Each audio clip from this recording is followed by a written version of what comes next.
Lincoln was born in a cabin of wood not far from Hodgenville, Kentucky. At the age of 2 months, Abraham Lincoln was taken to a nearby farm in the valley of Knob Creek.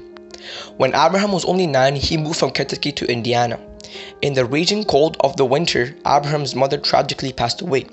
But not later, his dad brought home his stepmom who had 3 kids of her own but still had lots of love to give to Abe. Growing up, Lincoln wanted to pursue his dreams of being a politician. But when he ran for politics in 1832, he lost severely. This made him revert his attentions to becoming a lawyer.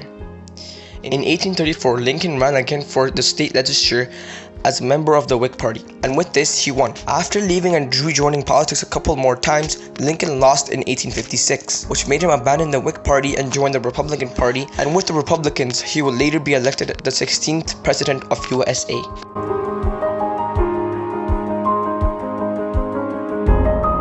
Lincoln had the strength to adhere to the fundamental goal. During the summer of 1864, said Kearns Goodwin, the North wasn't doing very well in the war. Most of his smartest advisors came to him and asked him to lay back on abolishing slavery, but he refused and stood still on his fundamental goals. Abraham knew how to relax and replenish. Lincoln understood the importance of relaxation and humor to replenish himself for the next day. According to a biographer, Kearns Goodwin, Lincoln was very humorous and loved to both listen and tell funny stories. He encouraged a healthy atmosphere of laughter and fun in his administration. He also kept his friends close and often used to go to the theaters with them. He was aware of his own weaknesses. Kearns Goodwin mentioned that one of his weaknesses was a tendency to give people too many chances, but because he was aware, he was able to compensate for that weakness. As an example, she stated that George McClellan, who was the commander-in-chief of the Union Army, ignored his instructions about the war effort. Lincoln gave him 2 chances and also set him a deadline, which he later failed and led to him being removed from his position.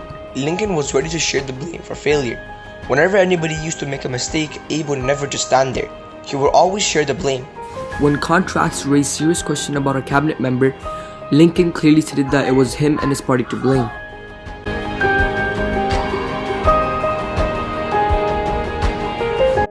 Just like Nelson Mandela, Abe had great courage and helped many of his comrades move beyond fear in many situations. Many have said that he was the strongest man they've ever known and has been known to lift his own weight, but he wasn't just strong. Abe showed that he had courage. Once in Springfield, the Irish voters took charge of the voting polls. They wouldn't let anybody vote except for the people who supported the same party as them. Mr. Lincoln got an axe from the local store. He went alone to fix the situation. His appearance intimidated them. And later that day, his people said that we did not get any more problems from the Irish. In this situation, he showed similar courage to Mandela when the plane's engine failed. Both of these leaders did this to help their people get through the hardships. Similar to Mandela, Lincoln always led by being led.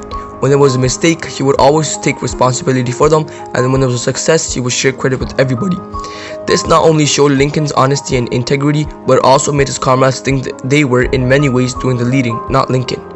This made them feel good about their jobs. It also motivated them to take more risks, knowing that Lincoln would not blame them if they did mess up.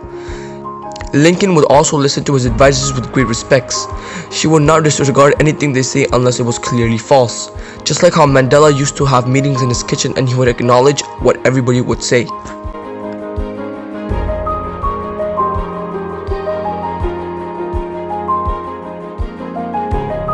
I possess many leadership qualities, but the ones that stand out most are creativity and responsibility.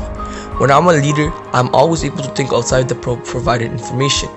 This helped me in many situations, especially when my group is stuck on some issue. For example, in grade 7, we had a brain teaser to complete. It was when a car is making a turn, are its front wheels parallel to each other? Many people were thinking yes because they have to, or else the car would not turn properly.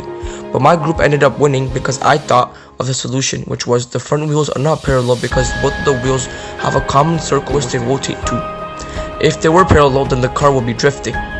I'm a very responsible person in terms of taking the blame and sharing the credit. Just like Lincoln, I never blame the mistakes on anybody, and whenever we succeed in something, I always share the credit. One time in math class, we had a group assignment to solve the mean score per game of 7 players. This was in grade 6. We were stuck for 30 minutes, and at the end of the 40 minutes which we were given, I was able to remember how to do this question. I got the answer right. Everybody was telling my team that I carried them, in which meaning that they did nothing and I did all of it, but I argued and I told them that they contributed a lot to us.